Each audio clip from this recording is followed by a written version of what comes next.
leer una porción de este libro sagrado. Y antes de hacerlo, quisiéramos hacer una breve oración. Señor, en tus manos preciosas, Padre eterno, nos encomendamos, rogando, precioso Espíritu Santo, que tú traigas la palabra y, Señor, nos ubiques de tal manera que podamos gozar de tu respaldo y bendición. En el nombre de Jesús, a ti la gloria y la honra por siempre. Amén. Quisiéramos leer, yo diría solamente unas 3 porciones de la Biblia. Y la primera de ellas en el libro primero de Samuel.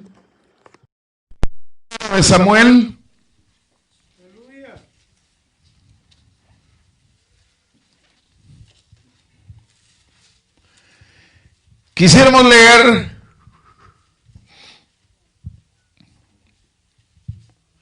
el versículo número 21 del capítulo número 3.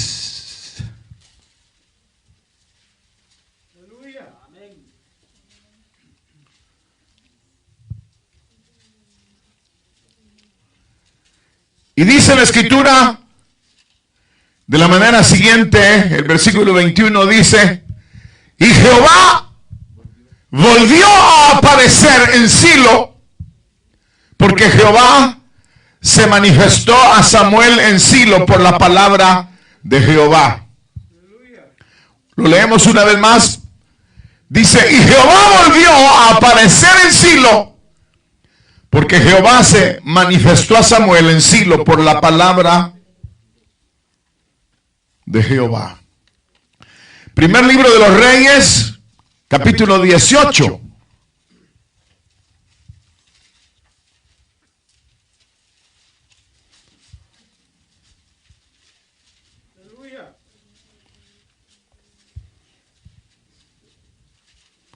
El versículo 38. 18:38, que dice: entonces cayó fuego de Jehová y consumió el holocausto y la leña, las piedras, el polvo, y aún lamió el agua que estaba en la zanja. Viéndolo todo el pueblo se postraron y dijeron: Jehová es Dios, Jehová es el Dios.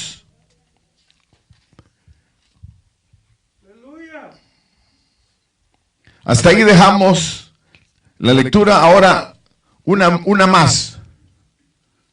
Quisiéramos leer todavía del libro de los Salmos. Vamos a leer una.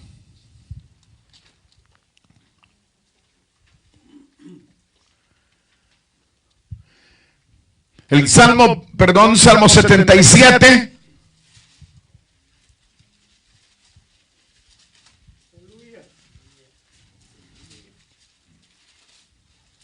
El versículo 18. La voz de tu trueno estaba en el torbellino, y tus relámpagos alumbraron el mundo. Se estremeció y tembló la tierra. Última porción de la Biblia. Hoy sí, libro de los Hechos, capítulo número 4. Libro de los Hechos, capítulo número 4. Y dice la escritura de la manera siguiente. El versículo que leemos es el versículo 31. Y dice: cuando hubieron orado, el lugar en que estaban congregados tembló, y todos fueron llenos del Espíritu Santo, y hablaban con denuedo la palabra de Dios. Hasta ahí dejamos la lectura. Tengan la bondad de sentarse.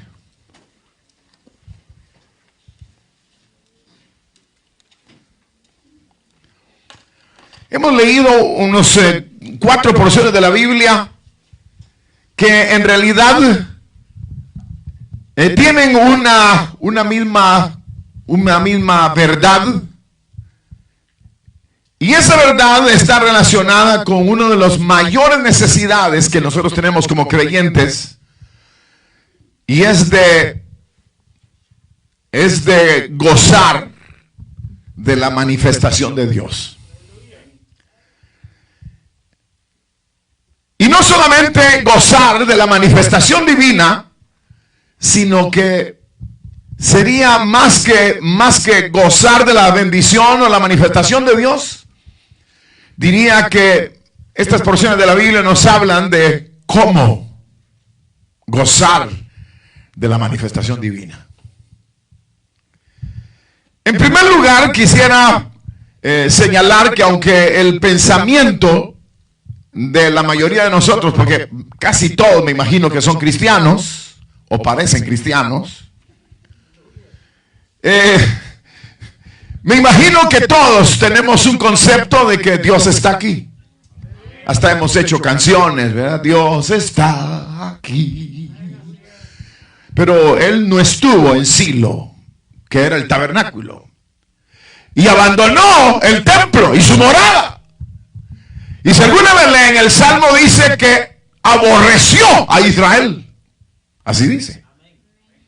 Es decir que el concepto tradicional es de que donde dos o tres están, ahí está el Señor. El concepto tradicional es de que Él nos bendice cada mañana, nuevas son sus misericordias. Y entonces uno da casi por hecho que la manifestación de Dios es continua y está en medio de nosotros. Sin embargo, precisamente estas porciones de la Biblia que hemos leído nos hablan sobre esa, como dijera, contradicción o aparente contradicción, porque siendo el pueblo de Dios, en el caso de Israel, de las porciones que leímos anteriormente, encontramos nosotros que Dios no estaba presente. Es decir, que la manifestación divina se había detenido. Entonces, cuando uno lee, por ejemplo, la primera porción que leímos, ¿se recuerdan cuál fue? ¿Se recuerdan? Fue Primera de Samuel.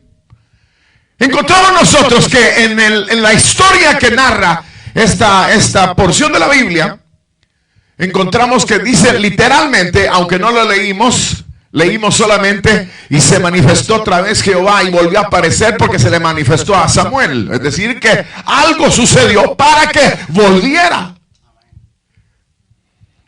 Y lo que la Biblia dice antes, en el libro de Samuel, es de que no había ya manifestación de Dios en Israel.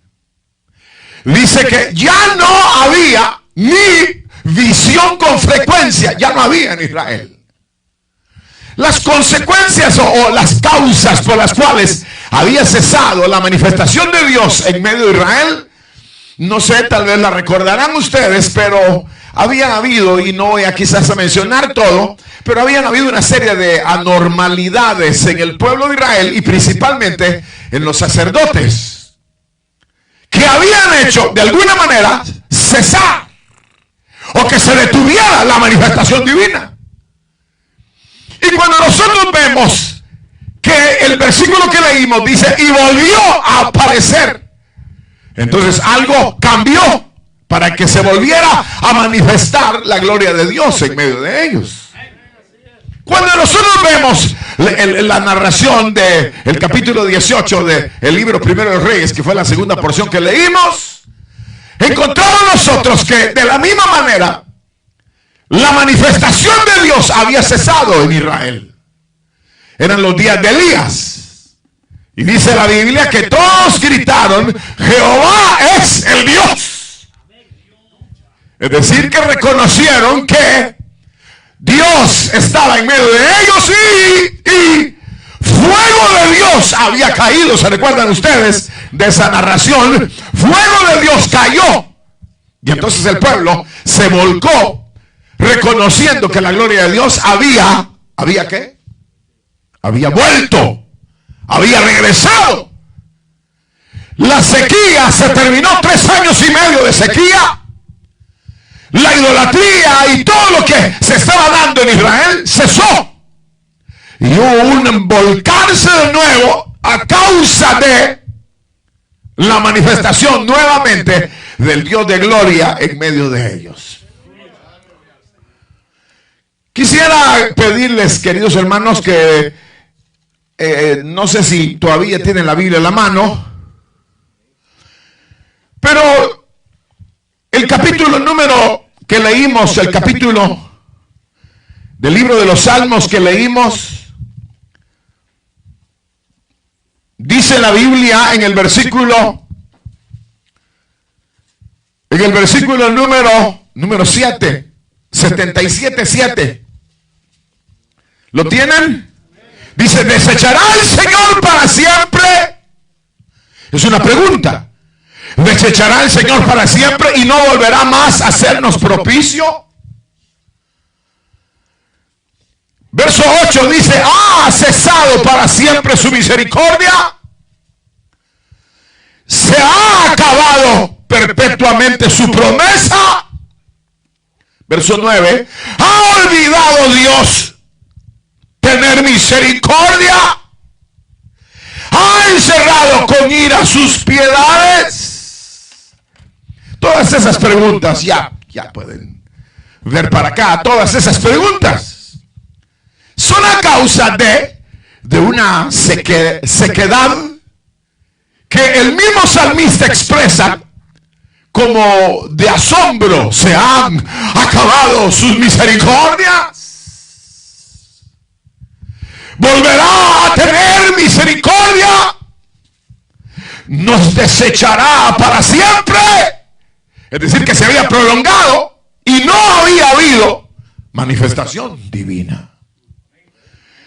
El libro de los Salmos también dice, ¿por qué ya no sales con nuestros ejércitos? Es decir, como que había cesado la manifestación divina a favor de ellos.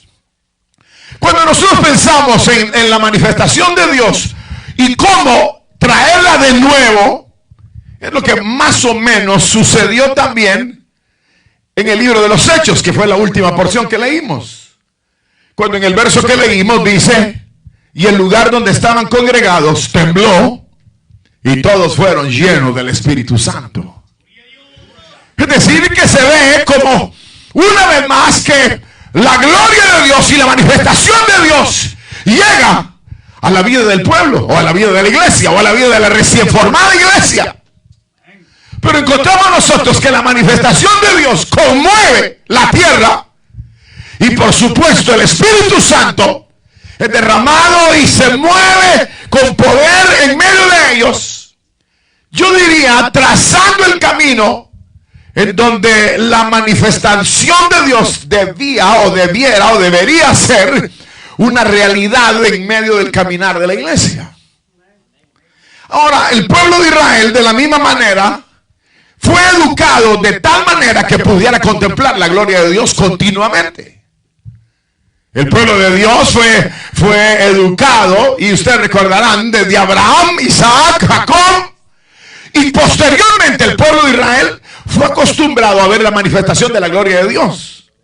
De tal manera que cuando ellos salen de la esclavitud de Egipto, dice la Biblia que salieron con mano poderosa y brazo extendido.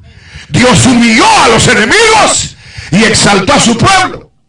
Y durante 40 años en el desierto, todos los días se manifestaba la gloria de Dios, dándoles de comer, protegiendo sus pies, protegiendo su ropa, protegiendo su vida. Y la manifestación de Dios estaba continuamente con ellos. Israel fue educado para eso. La iglesia del Señor, de la misma manera, nace en un estado similar de manifestación divina. Si usted analiza cada uno de los llamamientos de Dios hacia la vida de los creyentes, fue algo sobrenatural y glorioso. Si piensan en algunos de ellos, fue glorioso. Fue un llamamiento extraordinario desde Pedro, Juan, Andrés, que fueron los primeros llamados. Fue algo sobrenatural y glorioso. En el caso de Felipe, en el caso de Natanael, fue algo extraordinario también. Y en el caso del apóstol Pablo, no digamos, fue totalmente sobrenatural. Pero no solamente en el llamamiento, sino ya en el desarrollo de la vida cristiana. Cuando uno lee el libro de los Hechos, desde el capítulo número 1, encuentra que los mismos discípulos vieron ascender en una nube al Señor en el aire. Y luego, después de eso, el capítulo 2, el Espíritu Santo se derrama sobre ellos. En el capítulo 3, el cojo aquel del paralítico de la puerta de la Hermosa es sanado. En el capítulo 4 dice la Biblia que eran hechas maravillas por manos de los apóstoles. En el capítulo 5 Dios ejecutó a los hipócritas. Hoy ya no lo hacen, si no, no queda ni uno. En el capítulo 6 era requisito para los que servían al Señor tener algún tipo de sobrenaturalidad. En el capítulo 7 Felipe, Esteban, algo extraordinario, dice la Biblia que tenía el rostro como de ángel y nadie podía resistir la sabiduría con que hablaba. En el capítulo 8, Felipe, sí, descendiendo a Samaria, veían los demonios salir de los cuerpos, los enfermos ser sanados y había gran gozo en la ciudad. Todo era de carácter sobrenatural. Ahora, cuando uno llega al capítulo 9, ve la conversión de Saulo extraordinaria. En el capítulo 10 la iglesia nace en el capítulo número 10, la iglesia gentil, es decir, nosotros nacimos en el capítulo 10 del libro de los Hechos, no en el capítulo 1 ni 2, esa era la iglesia judía. Nosotros nacimos ya en los capítulos de Samaria, el 8, o principalmente en el capítulo 10, cuando ya habían romanos involucrados en la vida espiritual. Ahí es donde nació esta iglesia, capítulo 10 del libro de los Hechos de los Apóstoles. Pero ¿cómo nació? ¿Cómo nació? Con el respaldo de Dios sobrenatural. El apóstol Pedro, cuando da el informe en el capítulo número 11, ante el concilio, ante los demás apóstoles, dice: y cuando comencé a hablar, el Espíritu Santo cayó sobre todos los que estaban reunidos. Digan gloria a Dios, pues, hombre. Eso fue el capítulo 11. En el capítulo 12, un ángel del Señor fue enviado a Pedro a la cárcel y lo sacó. En el capítulo 13, bueno, el Espíritu Santo habló y dijo: apartadme a Bernabé y a Saulo para la tarea que los he llamado.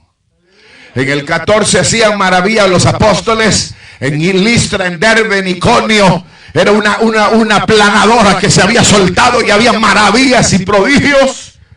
En el capítulo 15, el Espíritu Santo dirigía a la iglesia, porque dice: ha parecido bien al Espíritu Santo y a nosotros. Es decir, que el Espíritu Santo estaba sobre la iglesia. El capítulo 16 se convirtió Lidia, se convirtió el carcelero de Filipo y la endemoniada fue liberada. Es decir, que la iglesia tenía un absoluto respaldo de Dios.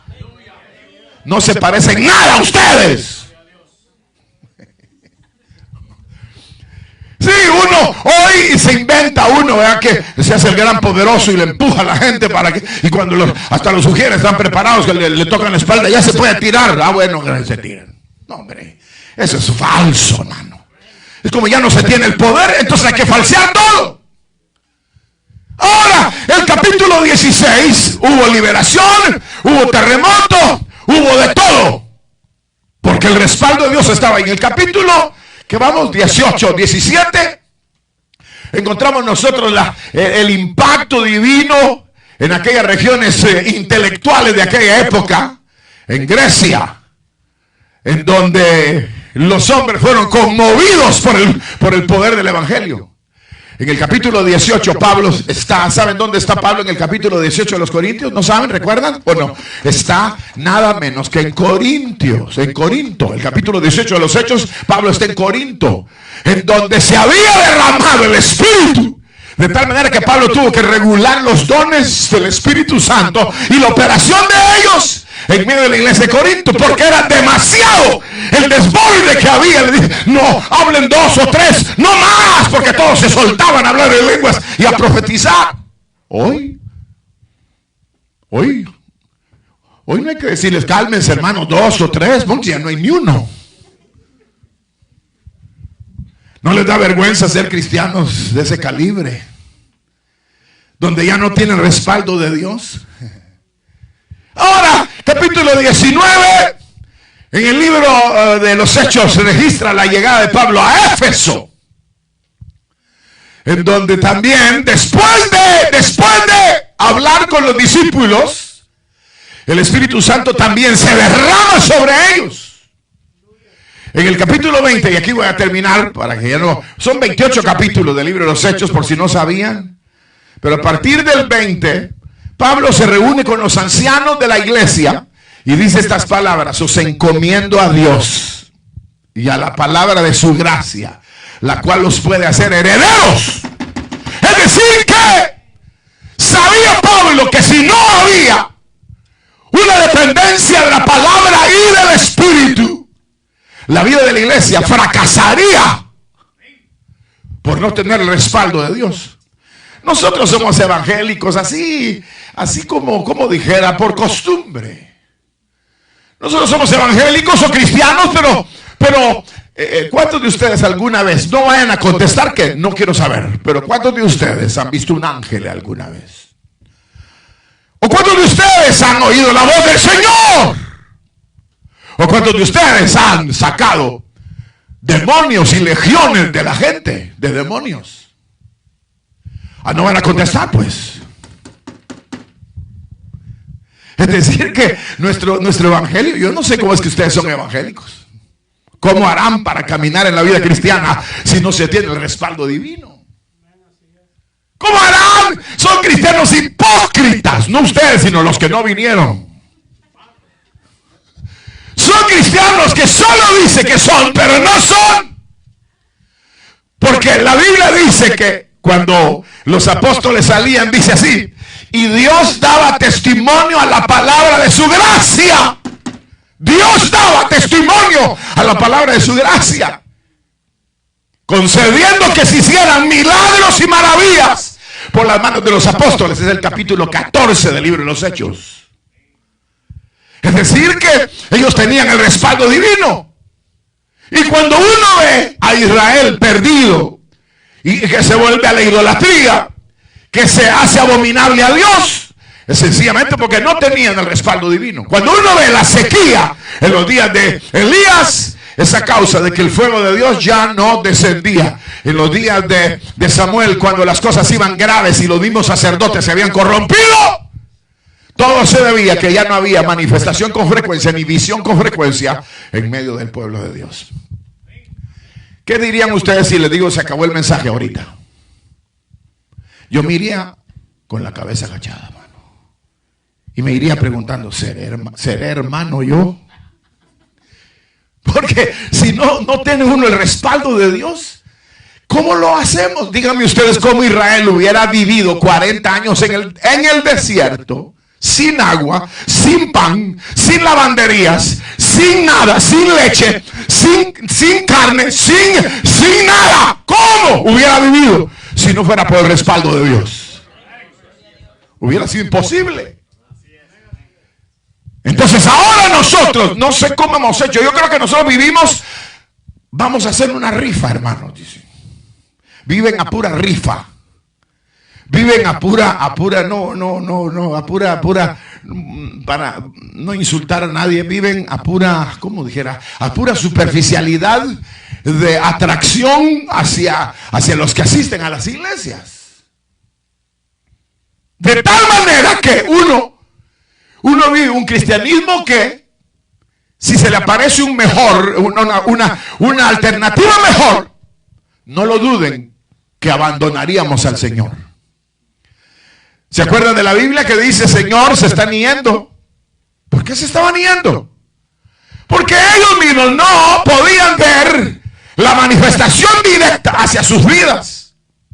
Entonces de ahí se hace urgente y necesario que nosotros de verdad hagamos que el respaldo de Dios vuelva. Ustedes tienen que ser el Samuel que vuelva a hacer o que haga volver la gloria de Dios. Ustedes tienen que ser el Elías que vuelva a descender el fuego. Ustedes y yo no podemos seguir como inventando como los profetas que menciona Jeremías. en donde se hacían una serie de engaños al pueblo de Israel, o en el mismo libro de los Reyes, cuando habían 400 profetas que servían al rey Acab, y todos eran falsos. Y así decían, y dice, así dice Jehová, decían. Así dice Jehová. Y Jehová no había dicho nada, porque ya no había manifestación de Dios en medio de ellos. Aquí dijeron que habían 3 pastores, ¿verdad? 2, 3, 4, no sé cuántos, y algunos que todavía quieren ser pastores. Mejor no sean. Van a ir a dar clases de homilética y de hermenéutica y de aeronáutica. Van a ir a dar clases que no conocen y glorias que no ven. De nada sirve. Debe de haber la capacidad y el entendimiento para hacer descender la gloria de Dios en medio de nosotros. De eso es básicamente que habla el Salmo 77, y eso es lo que vamos a meditar esta noche, esto que les dije sobre la introducción. Pero de eso habla el Salmo 77. Sobre una, como les dije, sobre una, no confusión, pero sí una ansiedad y una interrogante, o varias interrogantes que se hace el salmista, preguntando: ¿has desechado para siempre a tu pueblo? ¿Se acabaron las piedades? ¿Se acabó tu misericordia? Es una pregunta grave, porque de hecho no había ya una manifestación en la angustia que estaba viviendo, según el Salmo 77, o según cualquier otra situación que se pueda vivir. Pero el Salmo 77 dice, el verso número 2, en el día de mi angustia alzaba a él mis manos sin descanso de noche, y mi alma rehusaba consuelo. Lo voy a leer una vez más. El verso 2 dice, al Señor busqué en el día de mi angustia, alzaba a él mis manos de noche sin descanso, y mi alma rehusaba consuelo. Este verso 2 es una desesperación profunda, porque clamaba y no había respuesta, sino que había confusión. Clamaba a él y lo buscaba en mi angustia, alzaba mis manos sin descanso, y mi alma rehusaba el consuelo. Es decir, que había llegado a un estado donde verdaderamente ni como que dice el inicio del versículo, dice, a Dios clamé, con mi voz clamé, a Dios clamé, y él me escuchará. Al Señor busqué, y en lugar de tener una respuesta, lo que tenía era angustia. Ahora, ¿a qué se debe que no había esa respuesta? Versículo número 3. Me acordaba de Dios y me conmovía, me quejaba, y dice, y desmayaba mi espíritu. Luego no podía dormir, dice, no me dejabas pegar los ojos. Estaba quebrantado y no hablaba. La descripción de este estado es una descripción realmente agónica. Pero ¿a qué se debe ese estado agónico? ¿A qué? No veía un respaldo, una respuesta divina. A él clamé y levantaba mis manos sin descanso toda la noche. No podía dormir. Y después de no poder dormir, dice, estaba quebrantado y no había manera ni de hablar. Y me ponía, dice el verso 5, a considerar los días. Y me acordaba de cánticos. Y quería descubrir cuál es la razón. Y se preguntaba, ¿será que Dios me ha desechado para siempre? Ese estado de angustia es un estado que, aunque ustedes no lo pueden ver, porque uno ya cristiano, pues es diferente, ¿no? Uno confía en el Señor. Y aunque no vea nada, uno sigue confiando. Sin embargo, él era totalmente expresivo en el hecho de que,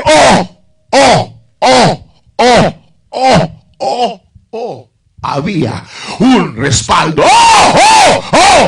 No podía continuar.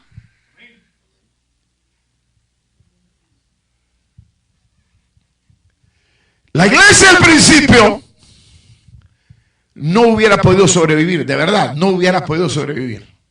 La iglesia al principio fue perseguida desde que nació.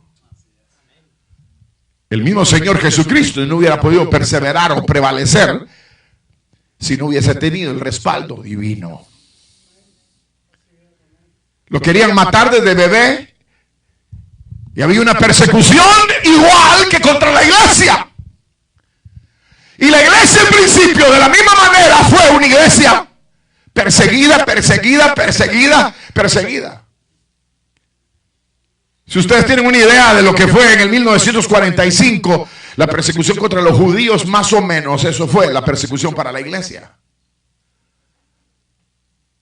No sé si alguna vez han estado en Roma, en el Coliseo Romano. Ahí les ponían pieles a los fieles para que los perros se los comieran.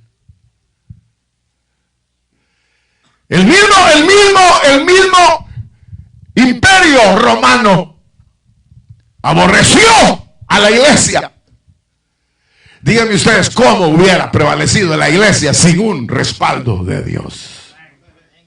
O cómo Israel hubiese aguantado los 40 años. Y después de los 40 años, los 400 años en la conquista de Canaán, y permanecer en Canaán a pesar de todas las tribus y gentes enemigas que había ahí. ¿Cómo hubieran podido prevalecer? Díganme ustedes, ¿cómo?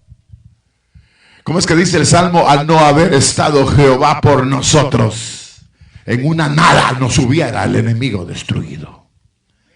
Pero como Dios estaba con ellos, por eso pudieron prevalecer en medio de todo ese periodo de tiempo. Y después de los 400 años, hasta iniciarse el Nuevo Testamento y la historia de los 2000 años hasta acá, hablando de Israel, ¿cómo hubiera podido prevalecer Israel si no hubiese habido un Dios que los protege? ¿Ustedes han oído de las guerras de Israel? Dice la historia que juntáronse Israel para pelear contra 100 millones de árabes. Israel no era ni 1 millón. Y dígame cómo triunfaron, cómo recuperaron las fronteras. Dígame cómo hasta el día de hoy han pasado los imperios y ahí está Israel todavía. Es decir, que ha habido una gracia, una sobrenaturalidad en ellos. La iglesia del Señor realmente también, yo no sé cómo es que ustedes son cristianos y todavía vienen a la iglesia y todavía cuando se les predica dicen, ¿cómo estuvo el mensaje? Más o menos. Y ustedes ya no ven, pero ya no ven nada de Dios, ya Dios no lo conocen. Entonces, ¿es aquí donde? O hacemos volver la gloria de Dios en medio de nuestros ejércitos que marchan en esta tierra y en medio de las iglesias y diversos ministerios, nosotros no tenemos ninguna diferencia con los impíos o con las asociaciones y con las entidades humanistas, filantrópicas. No tenemos ninguna diferencia. Nosotros tendríamos que tener alguna diferencia como la tuvo la iglesia al principio. y no estarnos quejando que ¿dónde está la gloria de Dios? Díganme ustedes, ¿dónde están los dones de hoy? ¿Dónde están los dones del Espíritu? ¿Dónde están las glorias que abrieron brecha para que la iglesia prevaleciera? ¿Dónde están? Inventar es fácil. Miren, en los ministerios, no voy a decir nombres, pero estos ministerios que acaban de fracasar hoy día, después que los entrevistaron a uno de ellos principalmente, dijo todo era una farsa. Y los millones los va a devolver, le dijeron, eso sí no, dijo. Había engañado a todo el mundo. Con falsos milagros, falsas profecías. ¿Por qué? Porque tienen que sacar el dinero de la gente, aunque Dios ya no esté en medio de su pueblo. ¿Qué es lo que dice Romanos capítulo 8? Conocidísimo el versículo, si Dios es con nosotros. ¿Qué es lo que dice? ¿Quién contra nosotros? Pero ahora denle vuelta al versículo. Si Dios no está con nosotros, nos llevó el diablo a todos. Porque todo es una farsa. Todo es un negocio. Todo es una apariencia. Y hay que estar chinchineando. No a ovejas que se quebraron la patita, a cabras que no son ni ovejas. ¿Habrá alguna cabra en medio de nosotros esta noche? ¿Y algún cabro? Es decir que tenemos que chinchinear a las cabras y a los cabros porque ovejas ya no hay. Porque el respaldo divino se ausentó. Bueno, hasta ahí llega la primera parte. Ahora vamos a hablar cómo hacemos para volver. Para que vuelva. Yo recuerdo de algún libro que leí hace años. Uno de los libros de Meltari, así se llamaba. Del viento recio o del fuego que abrazó Corea. En donde sobrenaturalmente y extraordinariamente había de verdad confesiones del pecado entre los mismos miembros de la iglesia, lo cual tampoco ya no se ve. Hoy todos son sinvergüenzas y todos son santos. Es decir, que ya no hay integridad. Y cuando el avivamiento viene, el respaldo de Dios aparece, entonces tiene que empezar por donde debe de empezar, que sería en el purificar los valores internos y definir los objetivos de la fe. Ahora, no solamente en esos momentos gloriosos que describen esos libros, sino la historia misma de los generales de Dios, de los hombres de Dios extraordinarios. También algunos de ellos vieron la manifestación de la gloria de Dios. Y a mí me sorprenden algunos de ellos, y me refiero contemporáneamente, es decir, de estos siglos que nos han precedido, no necesariamente de los días de Elías o de los días de Samuel, sino de los días actuales. Me sorprende leer de algunos de ellos de una conmoción extraordinaria, donde las ciudades, de verdad, las ciudades, los hombres esos ganaban el 50% de la ciudad, estaba en la iglesia. Ya se imaginan ustedes, de toda esta región, el 50% en la iglesia siendo salvos y adorando a Dios. Pero ¿y cómo? Si así como están, ¿cómo van a hacerlo? Donde Dios ya no le dice, tú eres mi amigo, como le dijo a Abraham, tú eres mi enemigo, le dice. Ahora, ¿cómo vamos entonces a lograrlo? Y es muy sencillo.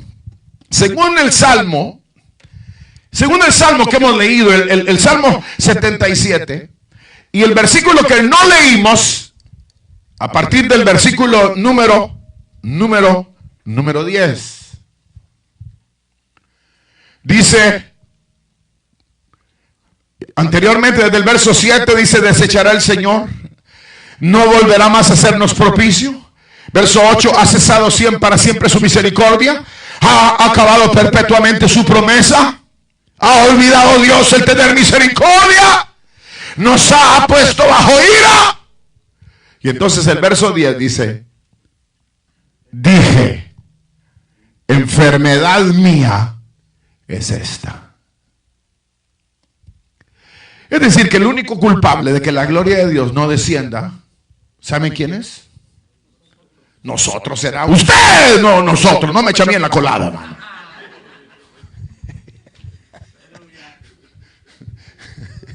Sí, eso de nosotros queda el gran marejón ahí caminando. No. El único responsable, ¿por qué no dijo soy yo? Amén, ahora ya no vale. ¿Por qué no dijo soy yo? Como dijo el salmista en el verso 10. Enfermedad mía es esta.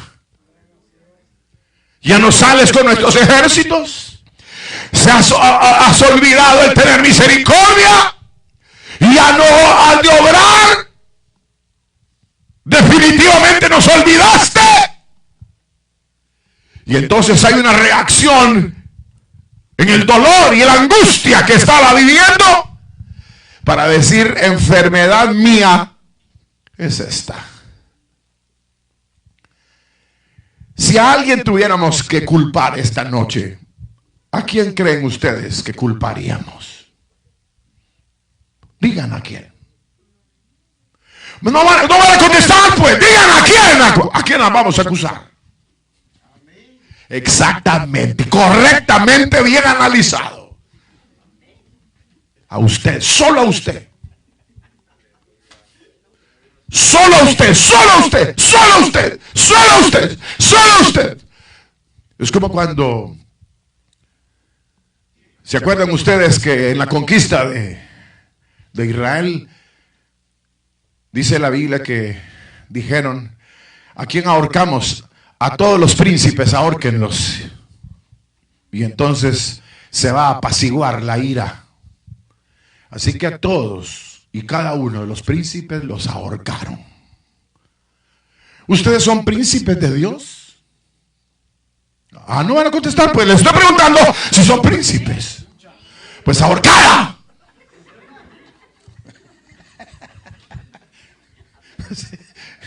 ¿Para qué dijo que es princesa? Yo soy princesa, ahórquenla.